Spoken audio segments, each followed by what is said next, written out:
Content warning. The Adventures in HellwQrld podcast talks in depth about QAnon, which means we have to talk about all kinds of child abuse and violence against people. Listener discretion advised. Hello, everybody. I am Mike Rains, and welcome to another episode of Adventures in HellwQrld. This week, I am joined, as always, by Haley, a.k.a. Arizona Right Watch. Hello, listeners. I just took out my gum because I'm sure you guys don't want to hear that. But hello. Hi. And I'm joined by the mysterious Hell. Yo, it's L, and he's back on the pod. And he's talking like this because he didn't prepare another way to talk. And I was doing research. Would you believe it? And I was sort of in my own little fucking world doing research for the thing, the big thing we're going to talk about before we get to our moose boosh, which I'm not going to jump into right away. Well, just first, but ask Mike, how was your week? Let's do that. Good, because I got through the work week unscathed, and now I get to have my little staycation. I get to have some time off, which is magical. So everything is ducky on that front. I love people and their use of words that are like bizarre to me, because there was this full blackjack table, and this lady wanted to play at the blackjack table, and our house policy is if someone is playing two hands of blackjack and there's no other seats available, and we're starting a new shoe of blackjack, the player playing two hands has to give up one of their hands so the new player can sit down and play. And this guy was just like, I've been playing for 5 hours. Why do I have to give up one of my hands? And I'm like, that's just the way this works, sir. That's the house policy. And he says to me, that's really shady. And I'm like, you could say it's unfair or a poor policy or poorly planned. How is it shady? What did we do that was quote unquote shady or suspect to you? We're just letting another person play. Well, you took his money. You stole his money. You stole his money right out of his pocket. Yes, that's exactly what I did. Yeah. Oh man. Yeah.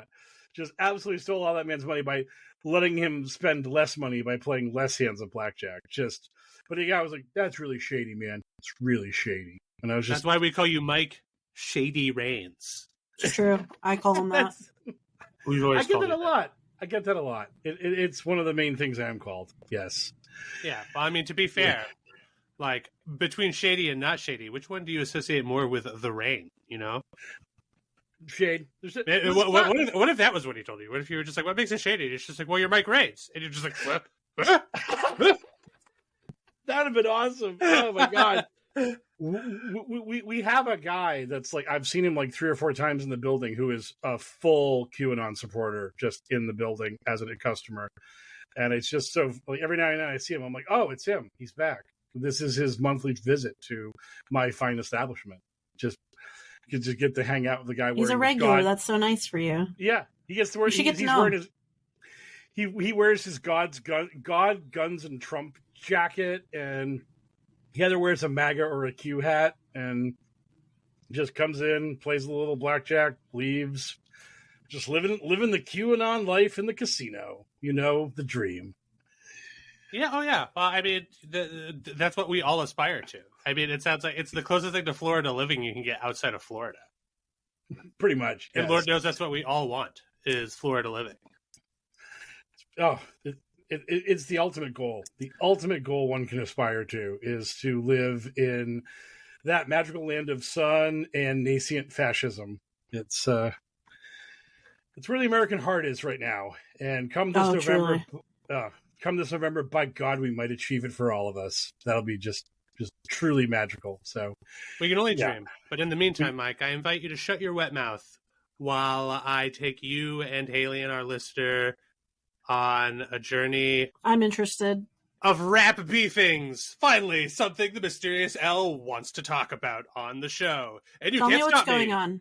Okay, so in what has shaped up to be the biggest / most important rap beef and arguably greatest rap beef of all time, and certainly since the Tupac and Biggie rap beef, the East Coast West Coast rap beefings of the 90s.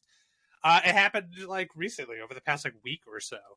And And yeah, it is if you've been living under a rock, Kendrick Lamar and Drake, two of the biggest hip hoppers / rappers on the planet of the earth, are doing like a big actual beef, and it quickly spiraled from being like sort of like a tit for tat, like I rap better than you thing, to one guy such as just being like, yo, fuck you, and you're a pedophile. Did Kendrick say that to Drake? So yes, like a rough timeline of events. I wanted to call one of these up for the people who might not know what the fuck I was talking about. So a little while ago, not too long ago, Drake dropped a song with a gentleman named J. Cole, and on that song, J. Cole's verse, he mentioned himself, Kendrick, and Drake as being quote unquote the big three. Then later, semi-recently, Kendrick showed up out of nowhere, guest versing on somebody's track, Metro Boomin's track. Showed up, it was just like, had a line that was just like, fuck the big three, it's just big me. It's just like, dude, I'm better at rapping than y'all. So for whatever reason after that, J. Cole decided to show up and drop a weak diss track aimed at Kendrick, which he pretty immediately thought better of, and just like publicly apologized to Kendrick on stage and then deleted it after releasing it, which at the time everybody was like, dude, bitch move, what a loser, rap is for beefing, what's your problem? In hindsight, he is the wisest man on the planet Earth. It was the greatest call in the history of calls. Like if you were going back to watching the tape, this will go down in the record books as one of the unsung greatest coaching moments of all time. He was just like, I don't want no part of this shit. Right. This is like when people would like think about going at Eminem back in the day, and people were like, "No, buddy, no, do not go at Eminem in a diss track. You will lose." Although this ended up being like 10 times worse than even Eminem going at someone. So yeah. Quick question: is this where the AI Tupac song comes from? Is this beef? No, that's coming soon. So okay. So after that, so that was J. Cole coming. He was like, he dropped a track, they rescinded it. Then Drake comes up, and he's just like, Drake was in a position where he could not bow out because Drake is too big and too full of himself to bow down. So like he had to come out with something, and he comes out with a song that was all right in my mind or whatever, but he's no Kendrick, and he never will be. But he came out, he fired some shots or whatever. Then he dropped like another one, like a second salvo, and that was this weird song that featured AI Tupac and Snoop Dogg. Okay, so it was for this beef. Interesting. Because Snoop Dogg is not dead. He's alive. He must have been so confused. He was probably like, "Hi, like, did I? I don't think I did that." Yeah. It turns out that Tupac's estate was not happy about that. They were like, "Dude, what are you doing?" So he pulled that. Then Kendrick Lamar just like dropped some insane shit with an incredibly dark there was just like a back and forth, like crazy, like salvo after salvo. There was Euphoria followed by 668 in LA, which were both Kendrick, and then Drake came out with Family Matters, and within 45 minutes Kendrick had released his drop, like Not Like Us. That was all, like, that was when the big accusations started coming out, right? You have a secret kid, like, you were fucking this person, like, I don't want to, like, Kendrick told Drake he thought it was weird that he used the N-word, so he tried to, like, pull away his N-word pass. All sorts of crazy accusations. Lots of back and forth, like, just a crazy 72 hours worth of crazy shit. Then in what would ultimately be, at least for the moment, and probably for the whole thing, what sort of seemed like the big last attack followed by the end credits was, which I heard. So I wish I knew who to credit on TikTok for saying that, but that is not a Mysterious L original. Kendrick released a track called "Not Like Us," which is like a certified banger. It's got this like it's on this like track for this like guy named Mustard, and it's just like this bouncy, sick hip hop track. It was already getting played on like commercial cutaways of the NBA games that were happening. They've been playing it all over California this weekend. There are TikToks everywhere over it. Everybody loving that song. Everybody going crazy for it. And in that song, Kendrick Lamar is pretty much just like, hey, directly, Drake the artist Drake is a pedophile. Like, that man, Kendrick Lamar, in this rap song is stating that Drake is a pedophile and associates with other pedophiles. Like, he's just like, dude, I hate your guts, and I think you touch kids. Like, it stopped being cute or funny. And then Metro Boomin, who again like was way back at the beginning of this, like he'd caught some strays in all this, in which one of them was Drake telling him to just make some more drum beats. So in response to that, Metro Boomin took this song that somebody had already made, making fun of Drake getting a Brazilian butt lift, called BBL Drizzy. It's like this like fake soul song, really catchy. He takes that song, remixes it with like his flair and some drums, puts it out, and it's just like, anybody on earth may use this beat, and if you use this beat and you tag it, like I'm holding a competition, and the winner gets an additional free beat from me, up and coming rap producer Metro Boomin. And then it was going so well, and it was spreading the message so far wide, he doubled down on it and said, in addition, I'll give you $10,000. And I think he's given away another free beat. He summoned the spirit bomb of the rap community, because all the rappers on TikTok simultaneously said with one voice, we don't give a fuck about Drake anymore. We want a chance to get a Metro Boomin beat. So they were just fucking just destroying Drake. Did Kendrick also say that people could monetize their like reaction videos to his tracks? That part that part I can't speak to. I haven't heard anything specifically about that, but it would not surprise me if that was also a part of this big like grassroots like let's all shit all over Drake thing. And there was other petty stuff like, you know, Drake claims to have gotten the van from like the Mad City album cover, which is Kendrick's thing, and like crush it in like a Toronto like junkyard. And then Kendrick like had like his single, the cover art was like allegedly Drake's prescription bottle for Ozempic, and like weird stuff like for a while it was getting like mean and personal, but like still kind of lighthearted.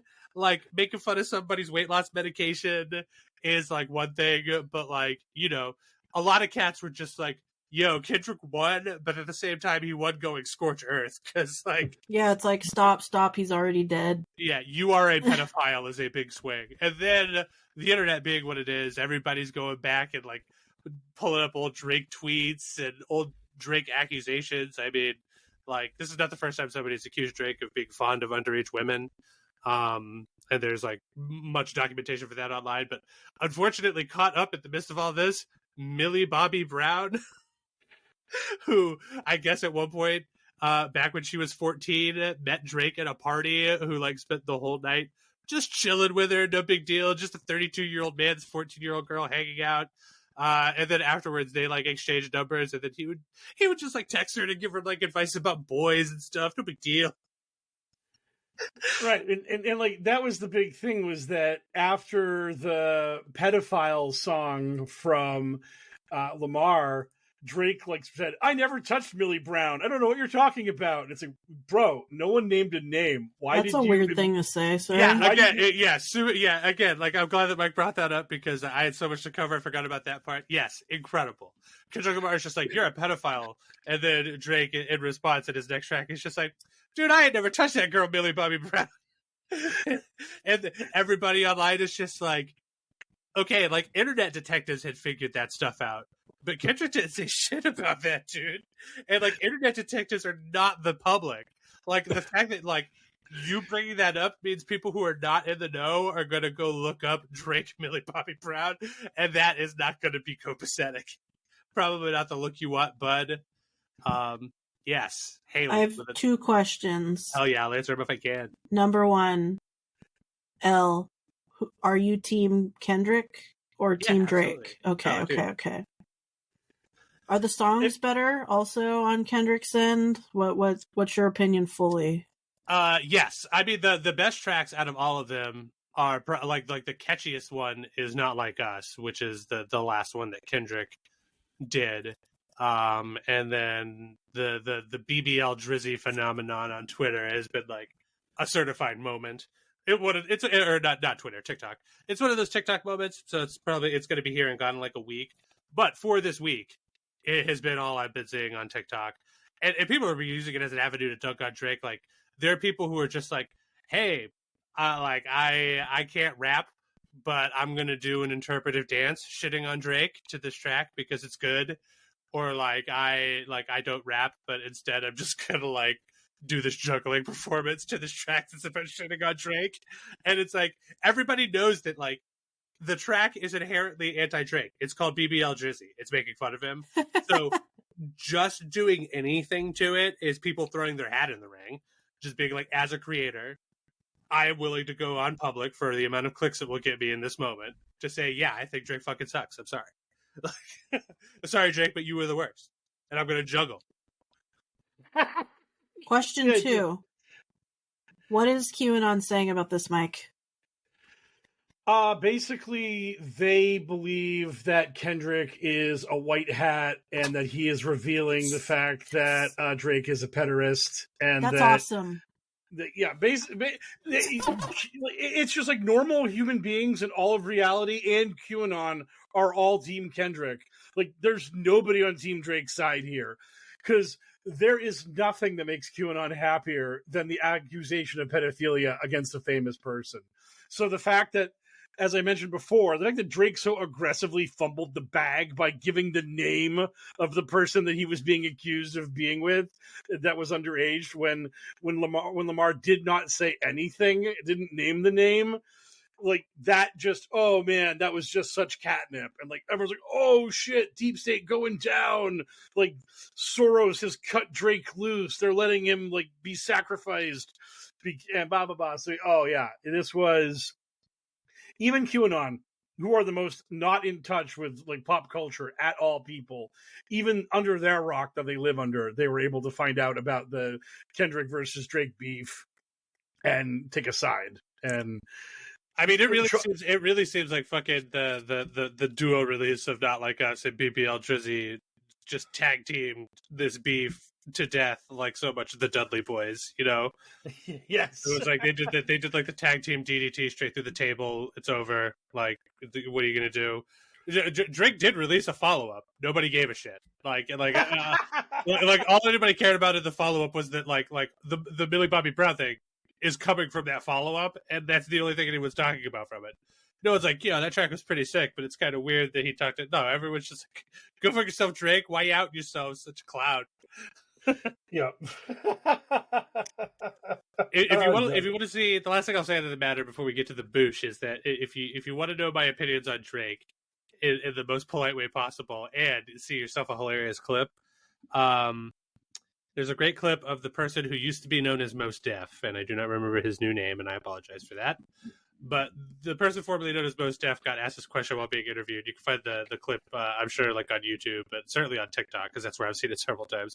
They're just like, do you like Drake? And he's just he just thinks for a long time, and then like she eventually needles it for a long time, and he comes to the coach. I believe the way he says it is that he thinks Drake's music is compatible with shopping, which I thought was just such a sick burn. That is cold. That is vicious. That like, yeah, Drake's rapping is literally content. You're just obtaining content via Drake. There's no calories. It's all empty calories. There's nothing to it. There's no substance. It's just a thing. I'm no fucking poser. I'll admit that Drake has had like over his, because his career's been pretty long now. Like he's had a couple of songs that I'm happy to like fucking vibe to, but overall he just smacks of corniness. Where Kendrick, even in his most esoteric moments, smacks of authenticity. Sometimes he gets like too poetic. Sometimes he's like too tortured about shit. I'm just like, I don't listen to this. Drake is Jimmy from Degrassi, and that's all I'll ever see him as because I watched Degrassi when I was a teenager. How were you getting Canada Vision down in Arizona? They played it on MTV. Did they? And yeah. Does Arizona have its own MTV? No, it was just like reran on MTV.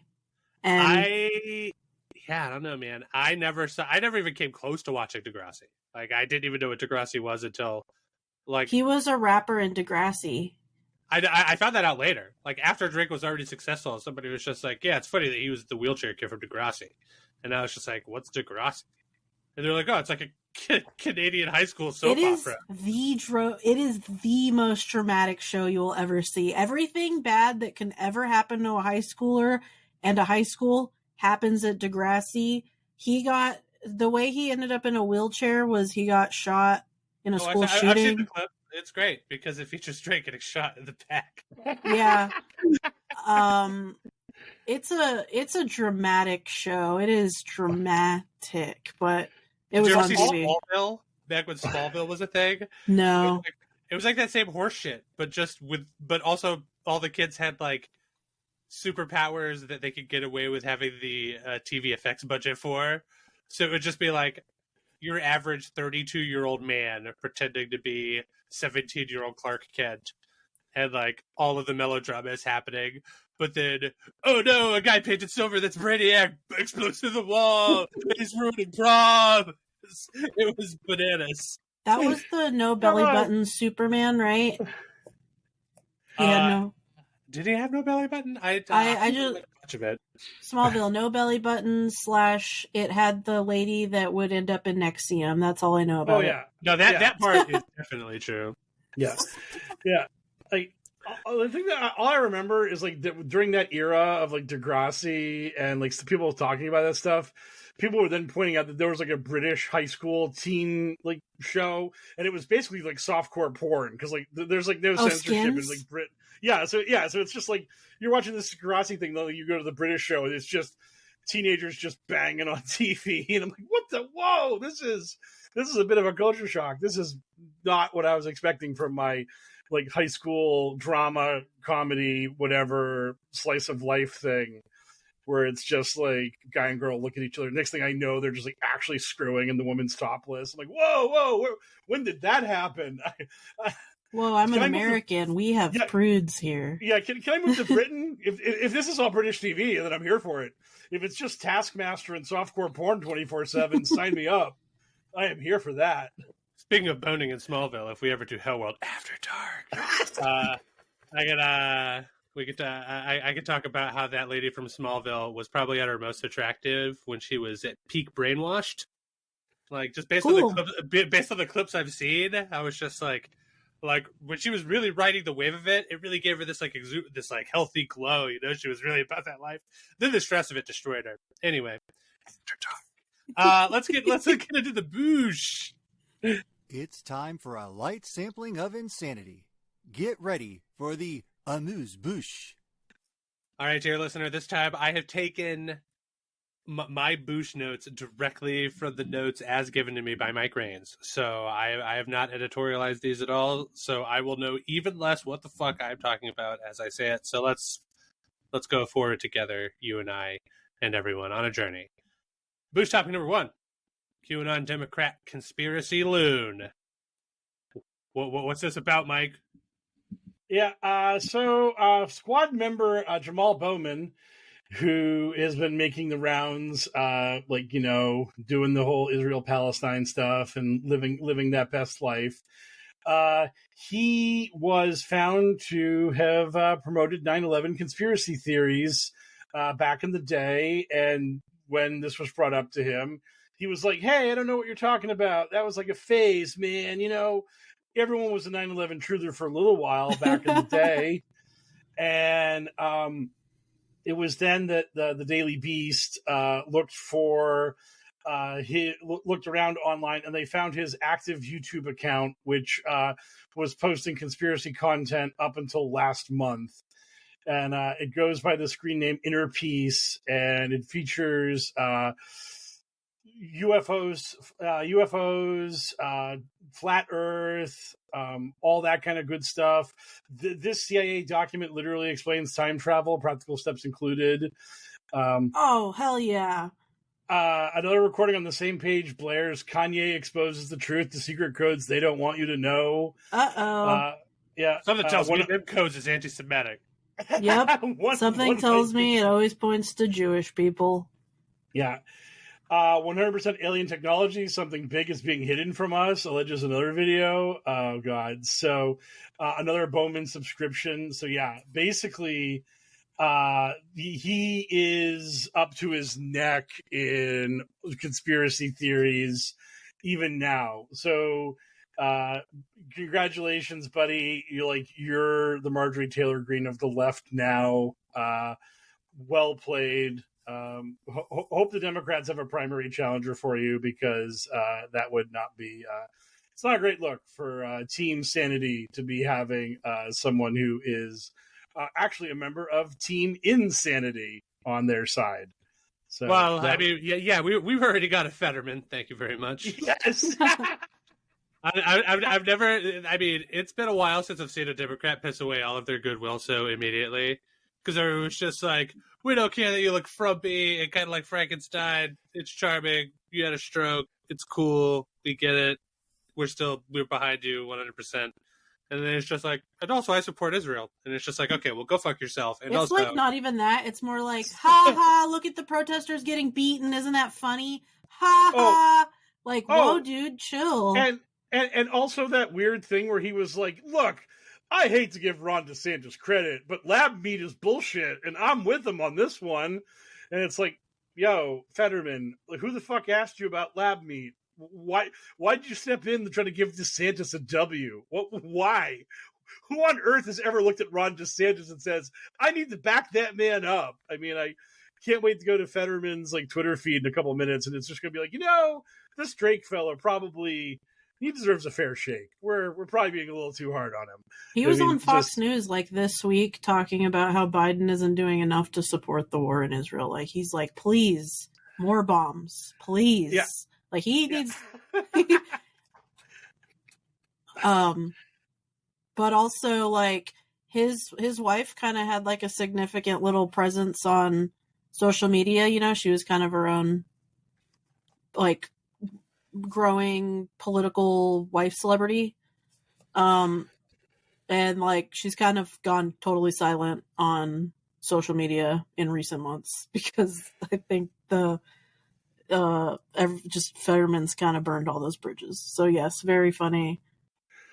All right, fuck Fetterman, and fuck genocide, and fuck Israel for committing genocide, and fuck everything, and fuck you, especially you, the listener. No, I'm just kidding. I love you. Anyway, speaking of you, the listener, this is why I gave you that little warning at the beginning of the It Moves Boost, because here's where I just get truly baffled on the notes that Mike Raines gave me. All right, boost topic number 2. Linwood head transvestigator, open parentheses, in history, close parentheses. What? So, ancient friend of the podcast, Linwood, decided to try to claw his way back to psychotic relevance this week. I think the in history part is the one that really threw me. Oh, yeah. Linwood acting as some sort of head transvestigator, I get. But in history? Yes. Oh, don't worry. This is... Is he at the wax museum, grabbing crotches? Is he like George Washington? I bet. We're almost there. You're so close. You're in the ballpark. You're way more on the trail than you would have ever thought Reagan. You were. Did he call Nancy Reagan? Yeah. You know who else is in the ballpark? Obama. Am I right? Sorry. Oh, Obama's weak tea. I mean, he's a gay Muslim in QAnon's world. I mean Michelle Obama. Ballpark. Get it? I should have specified. Yes. But so the Linwood decided to just crush the JFK Jr. lives people, and was just sort of like, look, everybody, JFK Jr. totally dead. Just get over yourselves. And then the JFK Jr. people were all kinds of like, shut up, Linwood. You're yucking our yum. Why you gotta be so mean, bro? Come on, bro. And then Linwood decided to hit them with the ultimate double down, the most psychotic play I never saw coming from anybody. And he was just like, you know what? JFK Jr.'s dead, and I don't even know if JFK Jr. was really JFK Jr. because Jackie Kennedy is a man. What? So he hit Jackie Kennedy with the man card. He just went there. Prove that she's not, Mike. Prove that she's not. You can't. You got me. You got me. He said that she's a man, that this means that JFK Jr. was not her son. It was a child actor pretending to be her son. And then he decided to attack another QAnon favorite, dead famous person.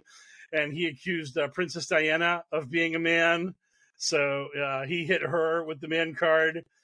Linwood was just throwing bombs at everybody. He was just losing his mind. It was great. It's good to see you still around. Yeah, oh yeah, yeah. Like, look at me. I'll say anything. Please give me attention. I'm the dumbest, whiniest baby in the entire nursery. I'm Linwood, and it was just like, holy shit, bro. Like, has there ever been a famous woman who is a cis woman in your eyes, or just literally the moment you become famous and you're a woman, it's just retroactive that you were a man at birth? Is that just how the universe works? I just want to. Again, they protest too much. Oh yeah, I mean, I think they love the idea of ladies with cocks. I think it's somewhere deep inside their primal stupidity, just because the stupidity is that they just won't like open up to it, but they're just like somewhere deep inside of them, they want powerful women to have cocks. They're just like, we want powerful women, powerful cocks. If there is a woman that it like. For a variety of reasons, they're just like, if a woman is to have more power than me, I want them to have a penis. It will explain to me why they could possibly be my better, because then in my mind, I could be like, well, they have a dick, obviously. But with all the fun of looking like a woman, you see? Oh, yeah. This is like pretty much every major woman politician I've known about. All these QAnon people accuse them of being guys, and that's a lot of what Elle Prove you're said. not. Only one way to be sure. Let me touch you down there.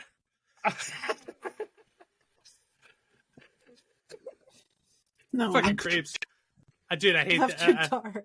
Like, again, I've said it before on the pod, and I'll certainly say it again on the pod, but I don't understand what Republicans' obsession with bathroom time is. Like, maybe it's a liberal thing. When I go to the bathroom, I'm just like, man, I'm going to go to this bathroom, and I'm going to piss or shit, and then I'm going to leave. It's going to be great. As quick as possible, because it smells weird in there. Yeah. For a number of reasons. It's not just the piss and shit and puke and all the other smells. It's also like they have the cheapest, worst smelling soap possible. Yep. There's garbage sometimes in there, depending where you are. It could be a little bit dirty. You know, it's just like, can I get out of there as soon as possible? Eyes to the ground. I'm just in and out. We don't have to make a big deal out of this. Yeah, but Haley, anybody could be doing that in there with you. Anybody could be in there with you. You have no idea what their genitals are like. It's when so I have weird. to pee really bad, I don't really care. But just imagine that people with different genitals than yours were in there with you. Wouldn't that be so fucked up? Like, I will just side of the road. I'll technically kind of get out of bounds of sight. It's fine. It's just pee. Also, nobody tell Republicans that idea of like, but what if they want to fuck me and I don't want to fuck them? That would be awkward, and I don't want that in my bathroom. That is the situation for almost all women, almost all the time. So but nobody tell them that. They're not ready to hear that. They're not ready to it's just like, yeah, imagine that level of uncomfy, but just the baseline, because that's why we got this stupid fucking woman versus bear argument. Ugh. God, I hate conservatives so much. Just do better, men in general, but especially conservative men. And everybody stop worrying about what you do in the bathroom. Just pee or poop, you know? Yeah. I have never... Yeah. I mean, it depends on the bathroom, you know? Vape. Sometimes you do other stuff. If you want to vape on the job. Lord Boebert, go to the bathroom of the theater to vape and jerk off your boyfriend. That's what the bathrooms are for. Yeah, that's what I do. Bathrooms at the theater for vaping and jerking off your BF. That's what it's all about. Urinal cakes, they smell weird. It's just like, can I get out of there as quick as possible, please? And also, they're called cake, which is fucked up. Let's call it something else, like disc. How about urinal disc? Why are we naming it after a thing that we eat? Yeah, here's your toilet pie. What does that do? Oh, it sanitizes your toilet. You know, you're gonna fucking lose your shit when you see this roll of toilet pizza. It's gonna fucking blow your skirt back. Anyway. Yeah. That's enough of that bit. I know I'm supposed to do 3, but I don't feel like it. Linwood, I guess it's nice to see him back around. Again, the history part just threw me for a loop. I don't know. Maybe it's just the formatting of the text. I was very confused by it. Well, I was very confused when I saw Linwood post a thing where he was just like, hey, Jackie Kennedy, what of it? And I was like, really? That's who we're going after. You're just going to knock her down a peg or two for God knows what reason. Well, at least we're done talking about the Kennedys for this episode. Oh, thank God. Bush topic number 3.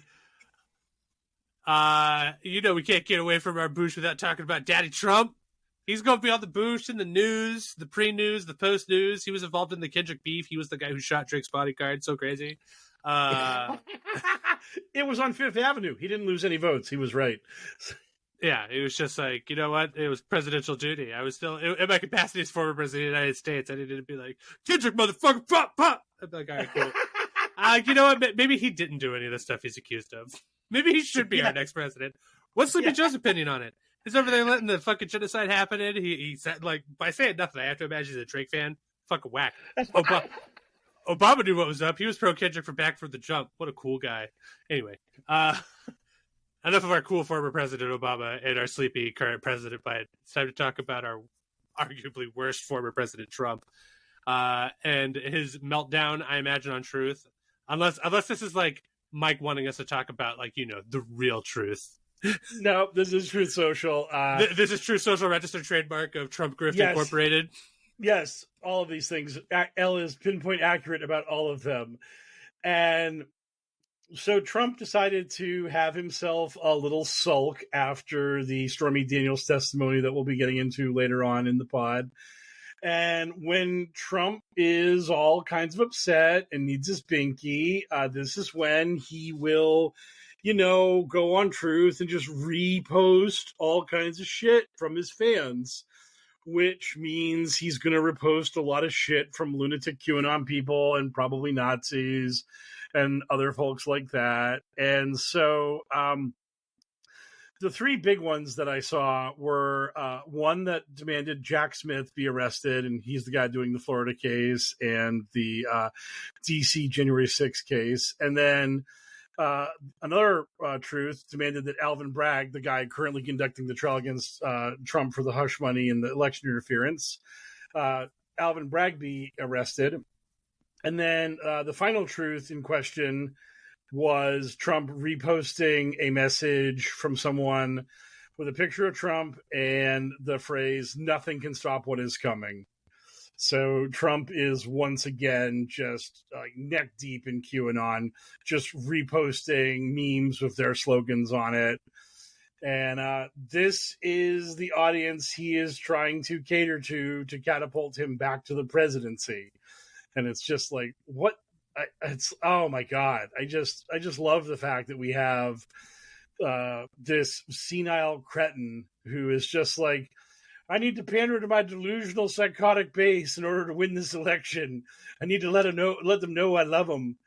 And so this is the high quality content we are getting from our esteemed former president, who is trying to become our president yet again.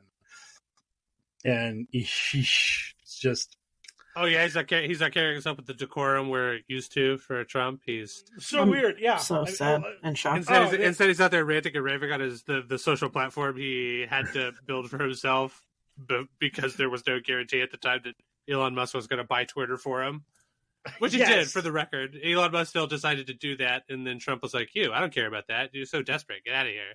It's okay. He bought it now to reinstate Nick Fuentes instead. Nice. He wasn't going to let all the Nazis escape. He needed to rein some of them in. That's how you make the big bucks. He needs Twitter to be profitable, so he needs to get ad revenue back, and nothing says advertise on a platform like Nazis.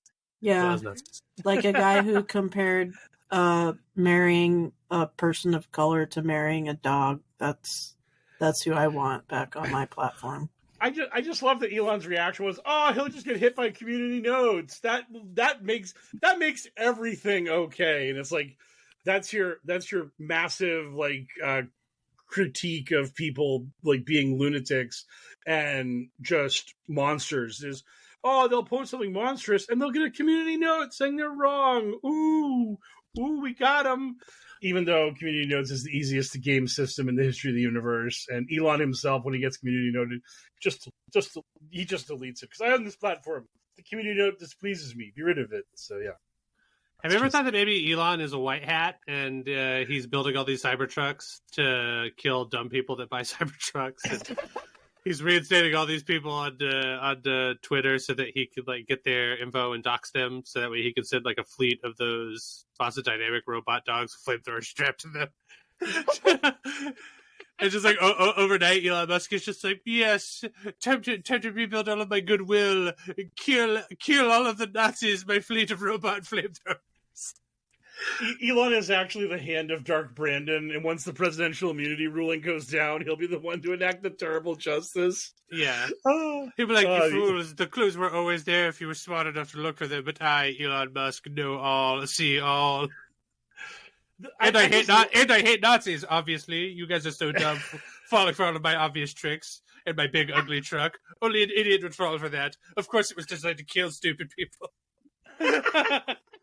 I saw my first custom Cybertruck the other day. It was all good. white. I hope it boiled the eyes out of your head. I still haven't seen a single one of those things in real life. I saw my first regular Cybertruck on the road this Sunday when I was driving to work. Cybertruck just like flew by me on the highway, and which is like, crazy. Oh, haven't they only sold like 40,000 of them? Like, what is going on? Like, yeah, and aren't like all of them under a recall right now? Because at any moment the pedal could get stuck and kill you. Yes, just send you directly to an early grave. Darn. You're just like, but I didn't even hit the kill myself button. I mean autopilot.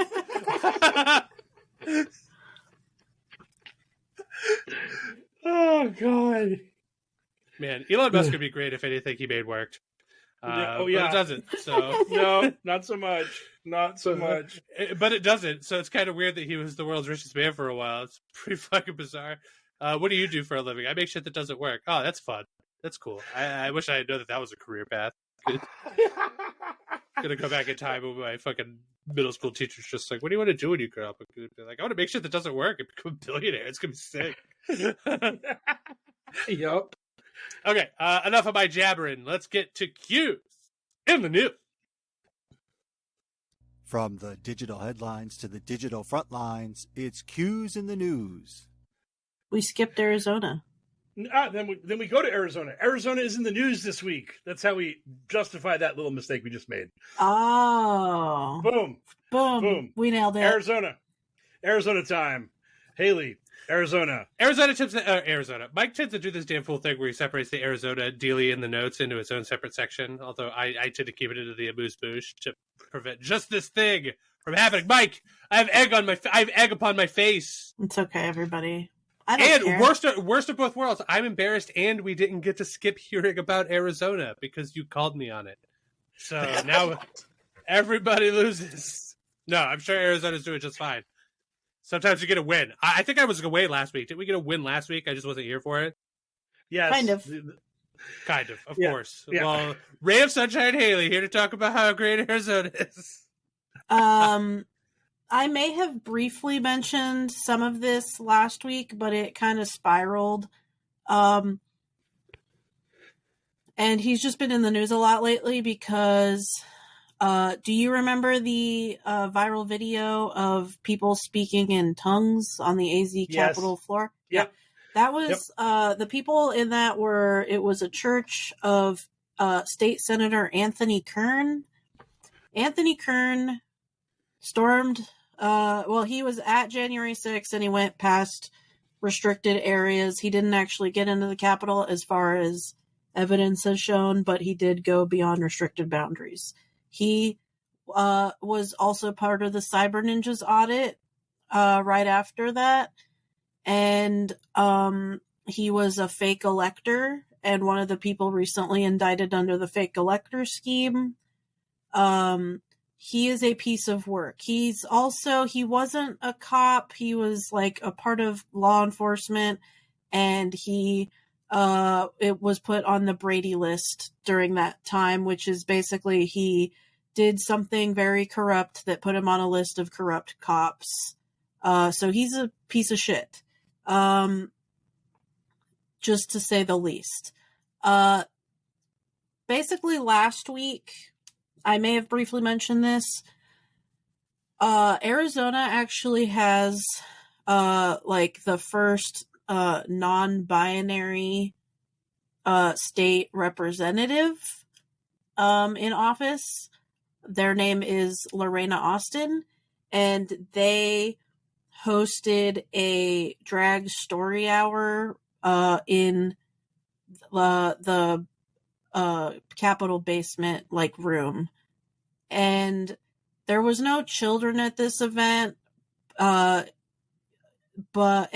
it was basically like the ASU professor who was recently assaulted by Turning Point USA affiliates, and they recently pled guilt to that,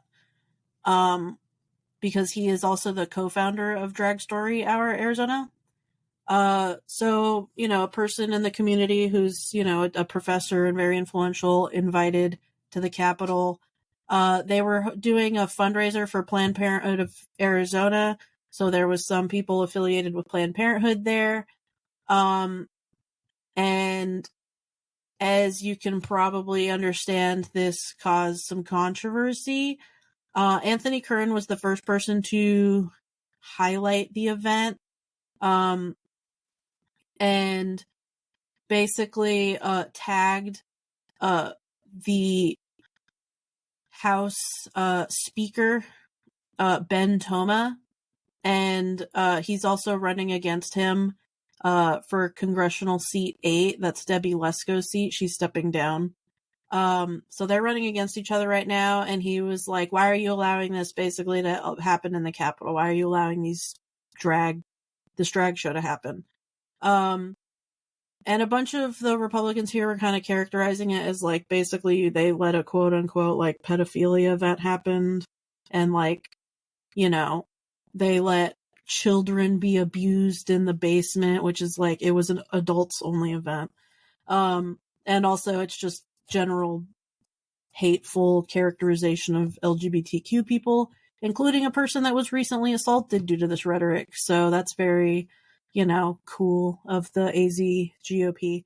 But about 20 minutes after getting tagged by Anthony Kern, the House Speaker, Ben Toma, revoked the Democrats' privileges for using the House basement, the basement rooms.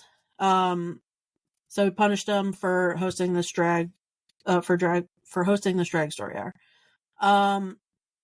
It was literally just a guy like in a glittery suit, painted with kind of a glittery face and like a top hat, reading a book to all adults, and it's like they got banned for this.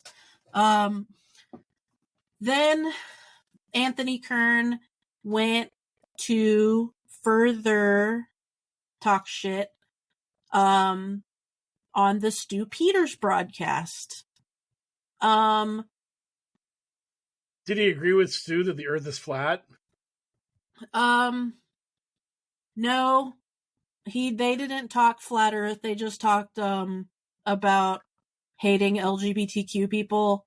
Kern basically said like we need to get rid of gay marriage and also not let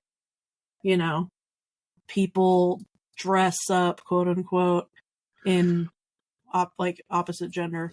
And Stu Peters, for people who don't know, basically like, first of all, he's incredibly anti-Semitic. His show opener has like hidden, like it flashes of the Happy Merchant, like anti-Semitic imagery. And he absolutely hates Jews. Like he's called Hitler a hero, and the Nazis heroes for the book burnings of like LGBTQ literature, transgender research. And he's like, he regularly has neo-Nazis on his show. He had the Goyim Defense League guy on, where he was basically saying like, oh, the gas chambers, like he was questioning the existence of the gas chambers because he said there's been so much Hitler around, or there's been so much propaganda around Hitler, you don't know if he's actually a terrible person or actually a ruthless murderer or actually a genocider, because there's just so much propaganda to denigrate Hitler. Yeah, we've probably been hoodwinked. Yeah. He was probably a pretty cool guy, Yeah, I mean, if there's anyone who we need to give a fair shake to, it's probably Hitler. It's Hitler. Like, man. Yeah, I mean, boy, man, I'm like, if there's anyone I want to rethink of in history, Hitler is definitely a guy you need to take a second look at. Oh, wait, he's a fucking terrible monster. Well, it sounds like we might all be on the same page. Do we want to canonize in HellwQrld our official policy? So we think Hitler is We probably do not like Hitler. Everybody raise your hand. We do not support Hitler on HellwQrld. We think Hitler was misunderstood, possibly because of propaganda. Sorry, what? But yeah, Stu Peters, he spoke at Nick Fuentes' last rally. He has this very elaborate, I mean, he basically blames Jewish people for everything that he thinks is bad in the world. So he has this elaborate conspiracy that Jewish people created transgender children, so that way that these children would be easier to be groomed, so that the Jewish people can then drink their blood easier.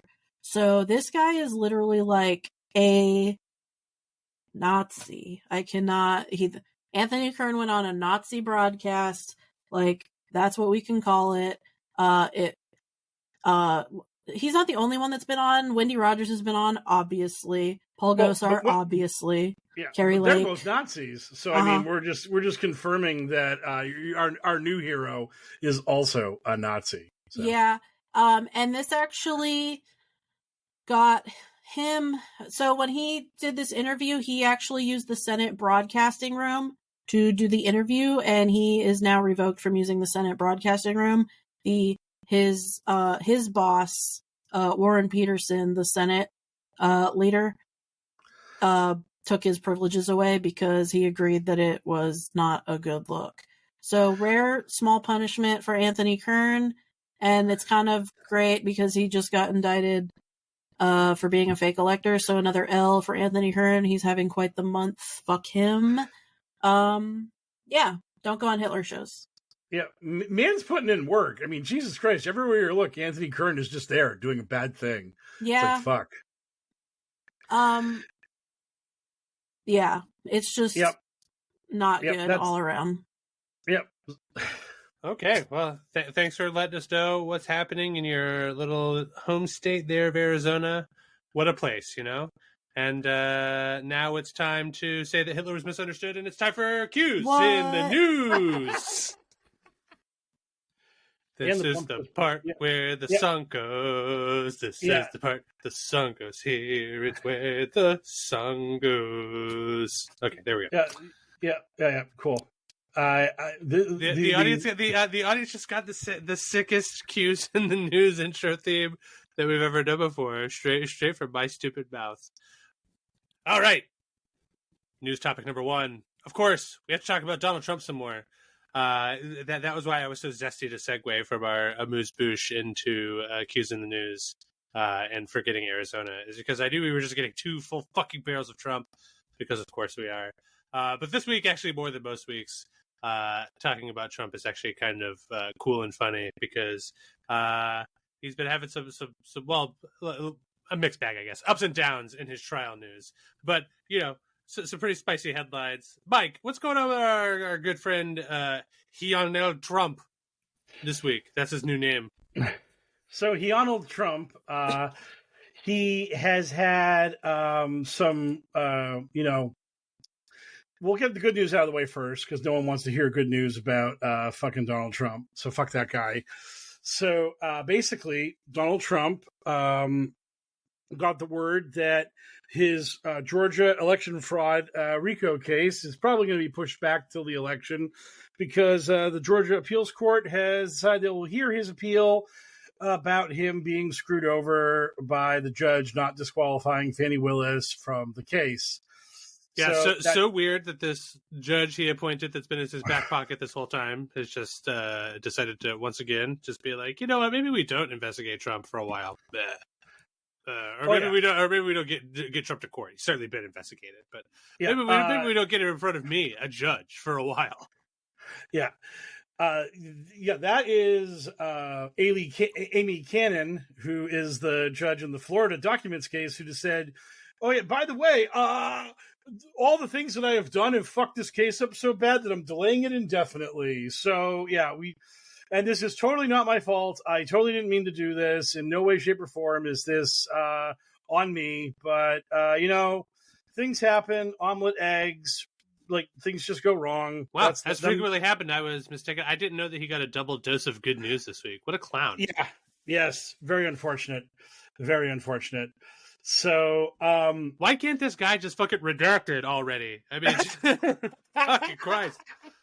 So fucking sick of him. I really wish. I'm not even kidding. One of my friends that's like doesn't listen to the podcast or anything was asked me if I was going to go to the funeral when Trump eventually dies. And I was like, oh my God, I talk about this almost every week, how this is something that I absolutely have to do with a couple of my other friends, is that we're going to go to whatever happens when Trump dies, whatever parade / grieving ceremony / whatever happens. And they want to join. So we're just going to party down to Trump's body whenever he croaks. I will say for the record, listeners in Florida, not even the death of Donald Trump will get me to go to your state. So that would have to be a New York affair or Washington D.C. affair. Oh no, I've been to Florida plenty of times. When I was a kid, I lived pretty close to Florida, so we would drive into Florida. It was just a few hours. Yeah, no, God, no. I can't see myself ever doing that again. I mean, I think the only thing that would get me to go down there, and this sounds dumb, but it's like exactly up my dork street. Like, if I had the disposable income to have a laissez-faire, don't have to worry about the bank account, adult Disney trip, that's the only thing I would want to go down and do. I just want to go get drunk in Disney at the age of like 40 something, and then with a bunch of my friends, and just be like, look at this cool castle. Look at this thing. Look at this sword, the stone. It's just like, it's Goofy. Look, somebody take a picture of Goofy. And just do that for like 4 days. That'd be pretty fun. No kids, though. I hate children. A humbug. Anyway, sorry. Good news for Donald Trump is bad news for us. We all hate it. Anyway, let's get to the bad news for Donald Trump, which is the good news for us. Yes. So the good news is that our boy Donald Trump, in the one court case, he couldn't stop from happening. He has been actually forced into the courtroom about the hush money / election interference campaign. And in this situation, the big testimony that everyone was talking about was Stormy Daniels, who testified that she did, in fact, have sex with Donald Trump and was compensated for this. And this was the kind of horrifying testimony. It made it really clear that this was not a very good situation. Stormy wasn't a very big fan of what was going on. And the thing is that this testimony was pretty disparaging and damaging towards Trump, because it really painted him in a unflattering light. And after it was all played out, the defense was like, we call for a mistrial because this was so hot and spicy and vicious. And the judge looked at them and was like, yo, idiots, you didn't object to any of it. I even at one point stepped in and objected as the judge, which means you don't get the right to call for a mistrial when you don't object to the testimony in question. So learn how to lawyer, dum-dums. So that was super deluxe awesome. And the other thing that people brought up was the fact that the Trump defense from the jump was arguing, look, Trump and Stormy never had sex. This is all bullshit. So you can go pound sand on that. They were the ones who opened the door to the fact that Daniels had to testify as to what happened between herself and Trump. So they were why she was on the stand in the first place. They were why her testimony got the way it did, because they weren't objecting to it. And then after that, they tried their Hail Mary. Can we please have a mistrial, sir? And the judge was like, no, you may not, you idiots. So congratulations, Trump defense team. You have no idea what you're doing. It's really bad. If only his penis was all mangled and deformed like Elon Musk's. then she could very easily just do the Chappelle Show bit thing and just be like, I could describe his penis. You know, I like the penis lineup. Like if he had such a visually distinct penis, like Elon Musk's truly horrifying deformed penis that looks like a hydra made out of snot, but also somehow smaller than that. You know, like that would be truly a thing. I mean, she could just easily just be like, I'll prove it right now. I'm like, dude, it's got like some festering boils on it, like a weird ingrown hair. It's about the size of a thumb. Yeah. So on top of that, one of Trump's minions also testified, and ye old legal experts that I saw said that this was really bad for Trump as well, because not even during the examination by the prosecutor, but when he was being questioned by the defense, it was under defense questioning that this guy announced that the money that was being given to Michael Cohen to pay out Stormy Daniels was known as a reimbursement. And this is something that was the Trump defense's argument the whole time, was that we didn't know he was paying off this porn star. We don't know what you're talking about. We were paying Michael Cohen exclusively for legal fees, totally above board and totally valid. And it was the prosecution that was arguing these payments to Michael Cohen were a reimbursement for him cutting checks to Stormy Daniels to cover up the whole banging a porn star while your wife has just given birth, and that's a bad look in the dying moments of the 2016 presidential campaign. So the fact that the Trump defense team didn't know not to step on that particular rake on top of everything else they did, just 10 out of 10 stars. Couldn't happen to a nicer bunch of idiots. Just MVP. Just absolutely MVP. Truly the greatest. And we also got the judge yelling at Trump for swearing for being. Yeah, well, I guess yelling at Trump's attorneys to just be like, tell your fucking client to stop swearing. I can hear him swearing. He's muttering swears under his breath like an old curmudgeon. When he's not asleep, he's muttering swears, and I'm tired of hearing it. You tell him to stop swearing. Yeah, and we have once again reached the glorious moment where the judge is once again saying, "Yo, Trump, I might throw you in jail." And QAnon is just like, do it, throw Trump in jail. He'll win 50 states in a landslide. Oh, please throw our God Emperor in jail. Just like last time. Red California, Trump. Yes. Yeah. So, yeah, they are obsessed with the idea that Trump wants to go to jail because he knows it will goose his poll numbers. And that is not how this works. So it's very funny. But yeah, that's what we got. We got people. I just love the idea because, like, Trump is just such a, like, slovenly, disheveled, ruined husk of an old dude who probably has, like, crippling ADHD from all the Adderall that melted his brain. So it's like, that guy could not possibly spend like 20 hours a day in a prison cell. It would just break him. And the idea that he would spend a day he can be thrown in jail for a month. If it came down to it, the judge could put him in jail for a month, which would, in my eyes, probably be a death sentence. So, I mean, I truly do not think that Trump wants to go to jail. Then I don't think that his team would want him to go to jail because I don't think he could handle it. So, be careful what you're hoping for, QAnon, because I don't know that the God Emperor is up to it. I actually saw I think it was Jesse Waters on Fox News was like, yeah, if they send Trump to jail, he's going to come out with a prison bod. Like, Trump's just going to get swole in his month in prison. Just going to watch his carbs and do nothing but, like, lift. Just get all jacked up.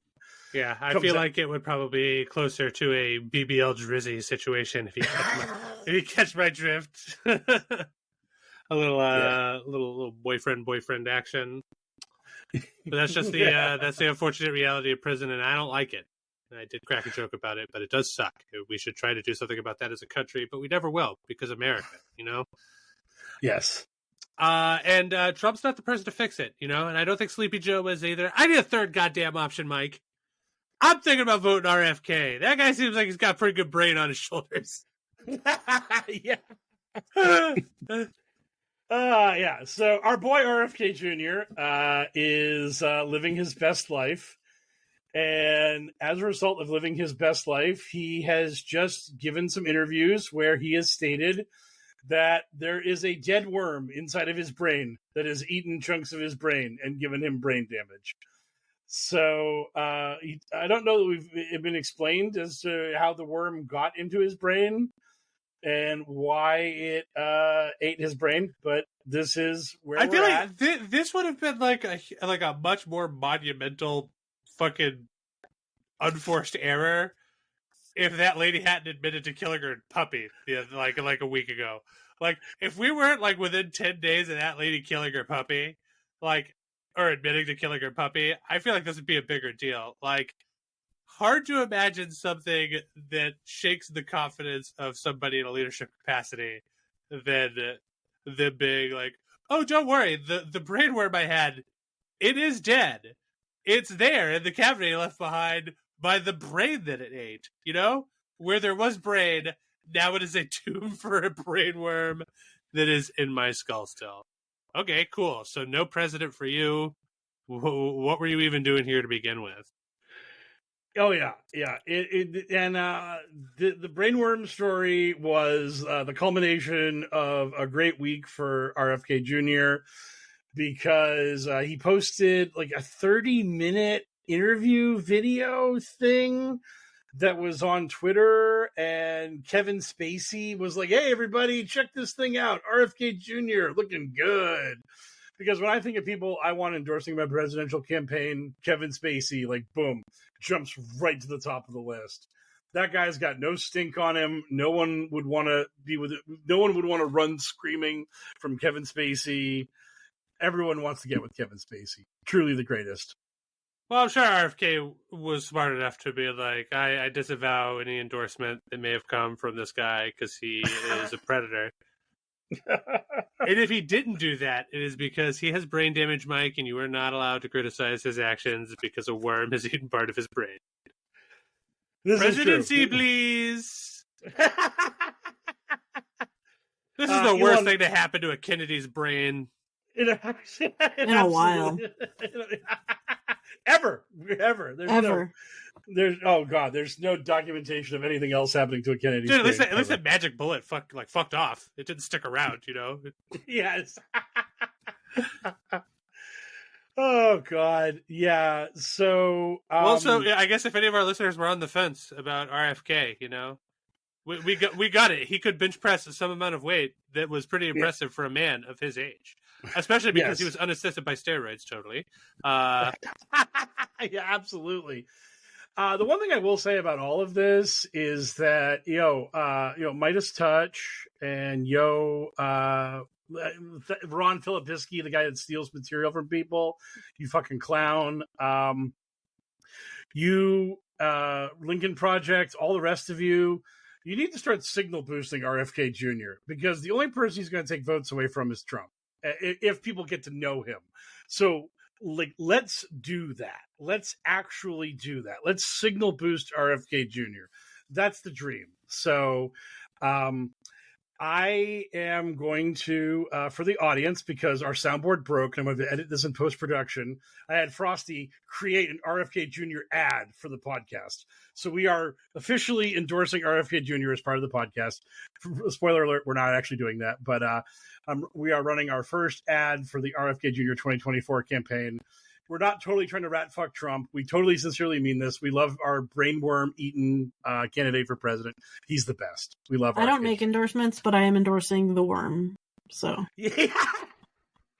That should be his vice presidential candidate. That should be his RFK Jr. / Worm 2024. Lisan Al-Gaib. The deep state wants you to choose between Moderna Dawn Operation Warp Speed and Pfizer Joe. Go get vaccinated now. The truth is, pure-blooded, unvaccinated Americans do have a better choice. Robert F. Kennedy Jr. has stood against the corrupt pharmaceutical industry and rejected their dangerous vaccines. As president, he would reject vaccine mandates and fight for our freedom. Vote RFK Jr. for president. Fight the deep state is responsible for the content of this advertisement. Parody endorsement, not an actual endorsement of a candidate. You know what? RFK is the right guy for me.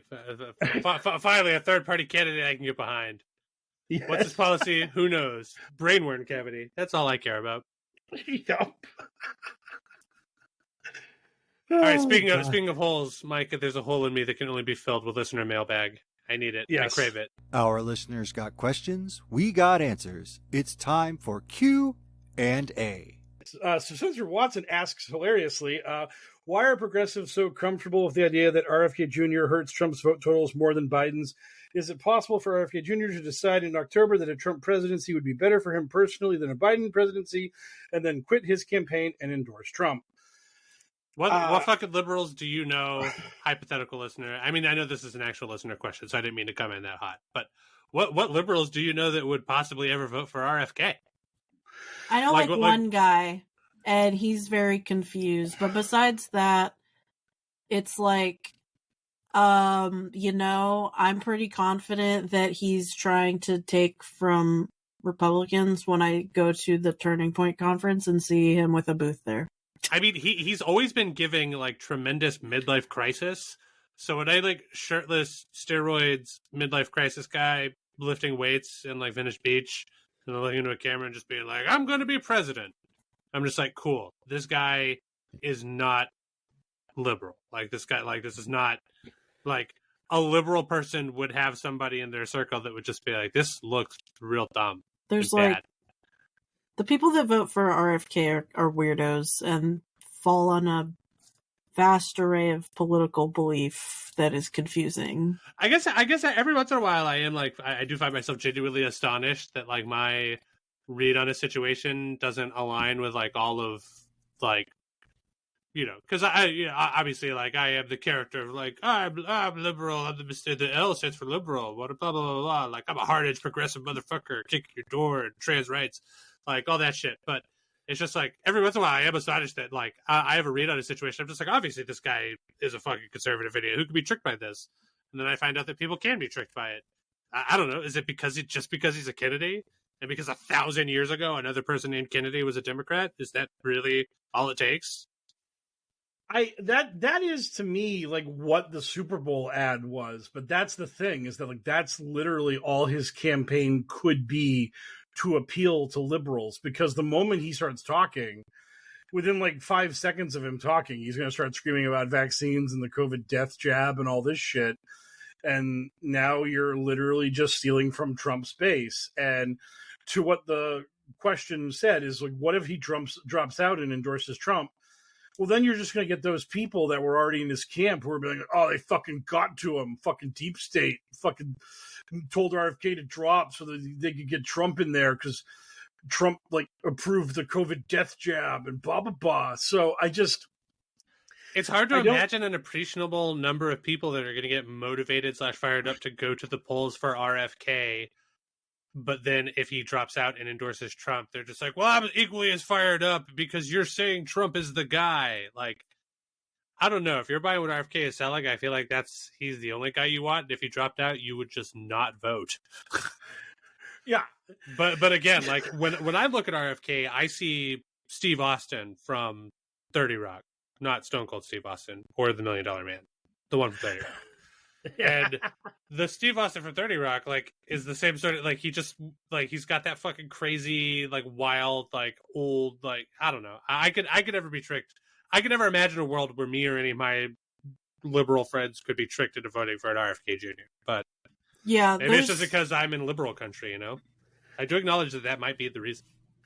There's like a there's like a very, very rare occasional liberal that you'll run into that is like anti-vax for like weird, crunchy, like reasons.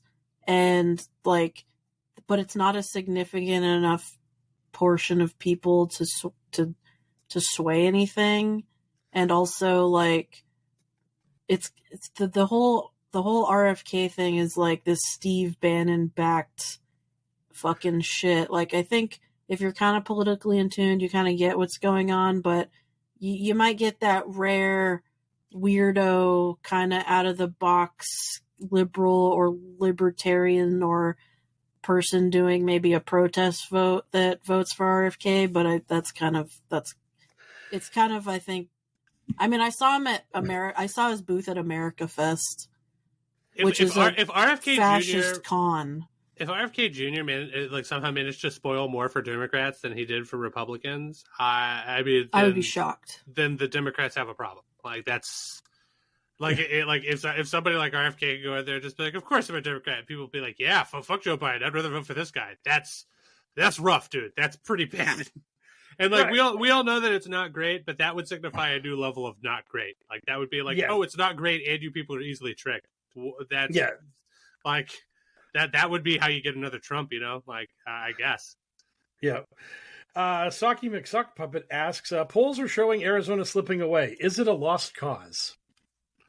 Like slipping away how? Like politically or just in general? Like slipping away? Like the Trump and Lake are going to win in Arizona. Like Carrie Lake is not going to win by any shot in the world. You can go ahead and bet me on that one. She's completely burned her bridge on the Republican side, especially with that secret recording shit. And she also recently just has been flip-flopping constantly in every interview that she gives about abortion, that she's also been just fully kind of like, you are a plant by the Democrats, by the fellow Republicans. So Lake is good. There's another thing that will also significantly bring out the voters in Arizona, which is the Arizona for Abortion Access ballot measure. This is going to bring out a lot of people to vote, people who have never voted before. And yeah, it just, that's in general just kind of good for Biden, in my opinion, because you know, more people voting, especially for something pro-abortion. Right. This is something that I don't think a lot of people really are giving credit to. I remember in 2004 when, after Bush beat Kerry and won re-election, we had all these people talking about how savvy and smart the Republicans were to get these anti-gay marriage constitutional amendments or ballot questions on the ballot to bring the evangelicals out to vote down gay marriage. And then while they were there, they'd vote for W on top. And there's so many abortion access questions that are going to be on the ballot in November, and no one's talking about that. No one's talking about the fact that since the Dobbs decision, Democrats have been out performing the polling across the board, everywhere. Like minimum 5 points. Just like if the Democrat was supposed to win by 5, they win by 10. If they were supposed to lose by 2, they win by 3. Just the polls, for some reason, just have not been able to pick up this post-Dobbs abortion effect. So, and every special election, everything that happens, the Democrats just do better. And our media refuses to acknowledge this for some reason. Mostly because I think they want to keep Trump in the game and they want to make sure they don't anger their angry Republican listeners. But I just have I have more optimism about this election than most people, I think, based on that, and also based on the fact that, again, I just think that Donald Trump is incredibly unhealthy and incredibly senile, and the more people look at him now, that people think of Trump as being the 2016 Donald Trump, who was fucking on the debate stage cutting up Ted Cruz and Marco Rubio and just fucking dunking on people and just being fucking the alpha big swinging dick. He's not that guy anymore. He's just literally reading off the teleprompter, and if the teleprompter breaks, he's just oh no, the teleprompter went down. Y'all want to hear a story about the time I went down to let you know, first time I was in Florida, and then I went and saw it, and it's just it's just grandpa. He's just literally just barely lucid grandpa, just talking about things. Like every time he does one of these out of court appearances, he's just like, he literally just said, like, this judge is a conflict. That was an actual thing. He just said, this judge is a conflict and it's terrible. And it's like, if anyone else was running for president and said those words, people would just be like, what the fuck are you on about? But Trump is just allowed to not English good. And we just all like just rearrange his words for him and make it fit. We all make Donnie sound better than he really sounds because he sounds like an absolute idiot. And I just think that like that Republican National Convention speech, because the dude in his last two acceptance speeches for the RNC, he talked for over an hour both times. The dude is like, yo, give me a really long fucking speech. I want to go out there and talk for forever. So it's just like, I can't imagine that guy talking for an hour and it just not being like literally the SNL cold open that week is like pre-written for them. It's just like whatever Trump talks about, he's going to talk about it very poorly. It's going to be great. So, yeah. Also, just to further answer the question and give it fair game on both sides, two more things as far as like, is Trump going to like slip away in Arizona? Arizona has more independent voters than Democrats and Republicans. And, you know, it's turning blue. It's purple. And there is still a big, like, McCain faction here that, like, you know, some of the more people who may have voted Republican once are kind of more comfortable voting for Biden because he is a right-wing Democrat. You know, he's you know, whatever. But there was this kind of funny phenomenon during the 2020 election and it caused a lot of conspiracies on the right, where, yeah, a lot of people like voted down ballot and then sat out the presidential election. It was like a protest vote basically on both sides. Like a lot of people in Arizona chose not to vote for the president, which like caused conspiracies, you know, in itself. But it's like, that's just kind of the politics of Arizona, is just like, we got opinions on you. We're not going to vote for you. You know, it's like Kyrsten Sinema being a Democrat didn't mean anything. Or at the time for a while, didn't mean anything. Like it wasn't loved here by fellow Democrats and would not have won her seat probably. So yeah, we're a mixed bag in Arizona. So I don't know about slipping away, but I do think a lot of people are going to turn out to vote in Arizona this election. Long answer. So thank you for the question. MeBad asks, okay, so there's this time-traveling baby Q, Trump's uncle with the Tesla technology and the quantum computer that the Q team has. Any of those time travelers mention Trump being on trial/jail? The QAnon excuse for all of this happening to Trump is that Q talked about the first arrest being this pivotal moment in world history where the first person to be indicted will basically set a set of dominoes that will topple, and that this will lead to like all kinds of big payoffs. And then once it became like really obvious that Trump was going to get indicted, people were like, wait a minute, what if Trump was the first arrest? And like his arrest is what triggers the Great Awakening. It's a Q drop that was so powerful, Q rewrote it twice. So it's Q drop 3716 and 3717. And it reads, first indictment, parentheses, unseal will trigger mass pop awakening. First arrest will verify action and confirm future direction. They will fight, but you are ready. Marker, parentheses, 9Q. So people were just like, oh, shit. And then Trump got indicted repeatedly for all of his crimes, and the Great Awakening didn't happen. So recently I saw like someone post, what if Jack Smith is the first arrest for his fraudulent charges against Trump?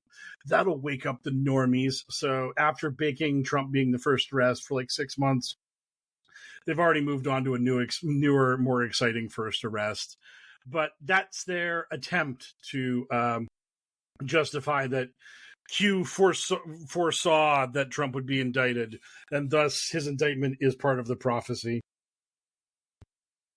Exactly as we all foretold, because of all the people for the first arrest to be. This is the one we knew it was going to be. Right, exactly. It's always the one you most expect. That guy, whose name I can't even remember, even though you just said it.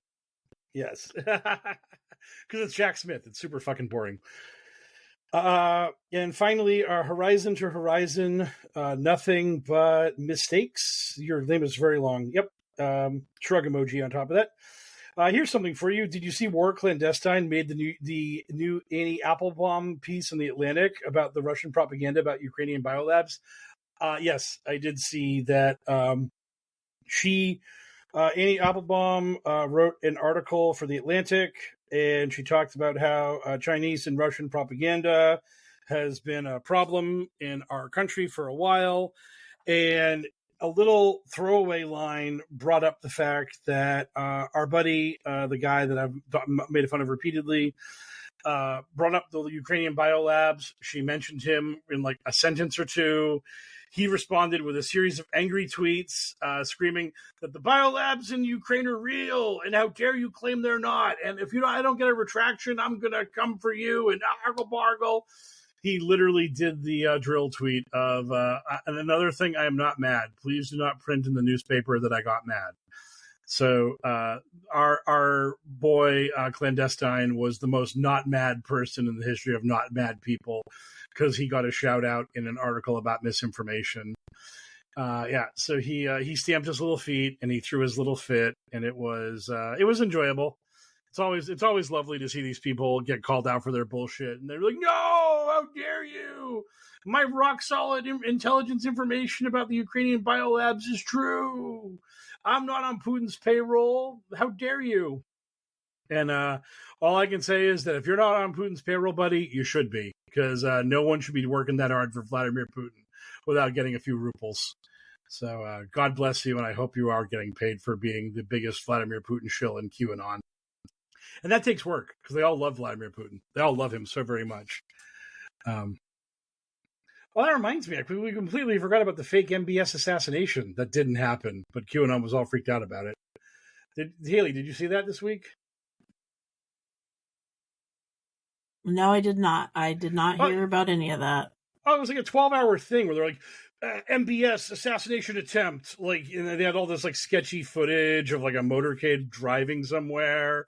And everyone was like, oh shit, like the deep state tried to kill the Saudi king. Like, what the shit? And it was all from like blue check marks that had like 200 followers. It was total bullshit. Like, it was nothing to it. But everyone was like up in arms about it for like a few moments. It was like the new hotness for like half a day before people were like, oh wait, no one actually did try to kill the Saudi royal prince. That was not a thing that happened. Very cool. Good to see that like QAnon still got it. Yes. Yeah, they managed to generate maybe 12 hours of controversy.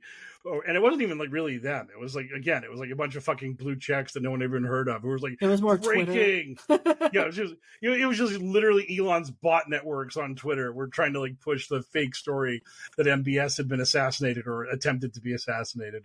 It's great. My porn and bio bots are getting more and more graphic by the week. They used to just be like nudes in bio. And then last week, or 2 weeks ago, I sent you guys like a photo, an image that was posted mine.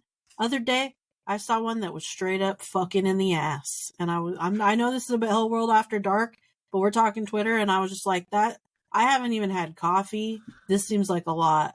That's pretty intense. But honestly, dude, my DMs have been hella dry. Maybe I could go for some aggressive tweeting. And also, blue guy is just so boring. Like the other day, I was just like, should I reverse the statement I made and then leave Blue Sky and just reactivate my Twitter account? And just like, Blue Sky, like, I like that you're Nazi free, but holler at me when you're exciting. Because like, I don't care how Nazi free you are if you're fucking boring. I'd rather just not be on social media anyway. Yeah, what Haley just said was basically what happened to me, where I was scrolling someone's replies, and there was just a video of just like full on cowgirl, just chick riding a dude, and I was just like, whoa, this, like, again, usually the porn is like tits in bio, or it's a photo of a naked lady. Nope, this was just a video of straight up sex. Mhm. Oh yeah, dude. Twitter's the Wild West now. Like, It is. get It's like you can't open that shit like in front of grandma anymore. You know, you gotta look over. There used to be a time when grandma would want to send me pictures of her boobs directly to my phone, but now I have to get it on Twitter. Nobody sends me shit anymore, so it's time to go to Twitter and get grandma. Like I used to scroll in line. You know, you're in line for a minute at the grocery store. It's like, hey, I'll just open Twitter because I'm stuck here, and it's like, now someone's gonna see me looking at like ass fucking. And think I'm some perv. Yeah, and they're just gonna, and you're gonna lock eyes with them, but they're just gonna give you one of those nice, and you're gonna be like, oh god, this line encounter has become untenable. I need to get away from here right now. This person's into it. That's way worse than being disgusted. And I'll probably be buying like cucumbers at the time, and they'll give me a wink, and I'll be like, "It's not. I'm not. I'm just hungry." It's like a funny bit where they get you looking at that, and then like the cashier's like reading through your like cucumber, jelly. Yeah. Ointment. You're just like, it's a weird grocery list, but a whole tarp. They give you like the eyebrow. An even bigger cucumber. What the fuck? It's like one of those really long English cucumbers, you know, or the Persian ones. You know, they're like skinny but like long as hell. And then at the end of it, of course, you know, for the button, you'd be like, "Oh, in a Life magazine," and just throw in like an impulse buy. So besides cucumbers, what are you guys looking forward to? Literally never cucumbers because they are disgusting until they become pickles. Agreed. I am looking forward to the finale of X-Men '97, which is coming next week. That show has been uneven pacing-wise, but more than making up for it in the fan service department. I love it. I love the X-Men. I'm a goober. I like what I like. Give me more X-Men. I love the X-Men. What are you looking forward to, Haley? Probably spending some more time with this fucking stress relief ball. She's been waving in front of the camera the whole I just needed something to to do with my hands because I don't want to mess with my microphone whatsoever because it's a little bit finicky right now. So I decided to play with the stress ball, so I just keep my hands away from the microphone. But I'm looking forward to... I'm going to go have some dinner here in a minute with a homie, and it's like an oyster place. I've never had oysters, but I'm sure there's other stuff on the menu. Who knows? Maybe I'll have an oyster. It's kind of hot right now in Arizona for an oyster. I feel like seafood in Arizona, once it gets to a certain degree, is a little bit dangerous territory, but who knows? Who knows what the night has ahead. Okay, well, yuck. I say, like, I'm not an oyster fan particularly, but the idea of like a hot Arizona oyster. I'm not gonna. I'm saying I probably wouldn't have. I'm sure they put it on ice to keep it cool. I hear tell they're aphrodisiacs, you know. So that's nothing makes me want to fuck more than a warm desert oyster. Like I stopped eating ceviche after a certain month in Arizona. Basically, like once the weather gets a little too hot, I'm like, no more ceviche because I don't trust it. It goes in the fridge technically. It's just, it makes me nervous because it's so warm. It's like out for even a minute, it's just gonna get hot. As somebody who doesn't live in a region where ceviche is just like that, like omnipresent, that was an incredibly bougie sounding thing you just said. Really? I know it's not to you, probably not bougie at all, but to me, just the idea, just like the temperature's not agreeable to all the ceviche I would normally be eating. No, thank you. No fresh ceviche for me today, thank you. That's funny. It's so not that here, but or maybe I mean it is that some places it's like you go to a fancy restaurant that's like high-end Mexican food fusion, and it's like you'll pay for some fucking expensive ceviche in like a margarita glass, but for the most part, it's just like that was just like an easy thing to make for a big family event. Nice, yeah. Cultures are different everywhere. It's mad weird. Instead of ceviche, we have like sub shops that where you can just go to get like a greasy but delicious steak and cheese sub. That's Yum. Very good. And you just have like a dozen of those in every town. What are you looking forward to, Mike? Well, enjoying my vacation and playing a lot of Hades 2 early access, because the actual early access for Hades 2 dropped, and it's been great. It is like Hades was an incredible game. Hades 2 is totally killing it. It's so well designed. Hades 1 was a great game. Hades 2 is the same game, but 2. It's not, but it's of the genre. It's good. I really enjoy it, so I'm a big fan. You would know better than I would, but I haven't played it yet. I intend on playing it when it becomes full release, because there's no way I wouldn't play the sequel to Hades. But I will say that every gameplay clip I've seen of it just makes it look like Hades. But again, it's Hades again, which is fine. I'm totally down for more Hades, but I'm not trying to. I'm not going to give them flowers they don't deserve and say they're reinventing the wheel. For the first time ever, they're making a sequel, so they're running it back. And I'm here for it, because, God, Hades 1 was good. So good. Yes. So, Haley, start playing Hades. I do actually have it. It's just I haven't played it. It's cool. I'll hold your hand. I'll get you through the start of the game. No hand holding. I'm gonna do what my daddy did. I'm gonna watch you thrash around at the deep end of the pool. No. And just be like, go on, you can swim. You got it inside of you. Go on. Anyway, that's going to do it for us for this week. Thank you so much for listening. It's time for us to fuck out of HellwQrld. This week, I am thinking jet boots, because they're cool and fashionable. So we're going to jet boot our ways out of HellwQrld for the week. Thank you very much, our dear listeners, for joining us this week on our journey. If you'd like to support the show even harder, but still for free, you can do so by leaving a 5-star review wherever you get your podcast from. If you have money and you want to give it to us, we will take it. You can visit us at patreon.com/pokerpolitics. You can donate as little as $2 a month to the cause, but if you donate $5 or more per month, you get access to all of our bonus content. I believe we're probably over 60 hours at this point. I haven't checked in a while. It's between 40 and 60 hours of bonus content, including all the stuff we recorded back in the day when Sarge was still on the crew, all the way up to the modern content where Mike and Haley have been recording some stuff on their own. I believe the most recent series was them talking about JFK and a podcast thereof. You know, all sorts of good fun stuff. That's where we talked about Abraham Lincoln, etc. Once again, patreon.com/pokerpolitics. Thank you so much for all the beautiful babies who are already hanging out up in the crib. If you have money and you want to do good with it, there's a billion different ways to do so, but the one we've always suggested is love146.org, an organization whose vision is the end of child trafficking and exploitation. Thanks as always to DJ Minimal Effort for our original theme song, accidentally remixed by Mike Rains to produce what you heard at the top of the show. Thank you to our buddy Frosty for all of our voiceover work, including our voice of Q when we need it, and apparently our voice of stumping for RFK Jr., because we love RFK, and specifically the worm, Lisan Al-Gaib. You can find Frosty on Blue Sky at FrostyVO. You can find me on Blue Sky at Mysterious L, but don't do that. My Blue Sky is very boring. I'm not very active on there. You can come by if you want, but don't expect to get any shine from me, because I hate that place and it sucks.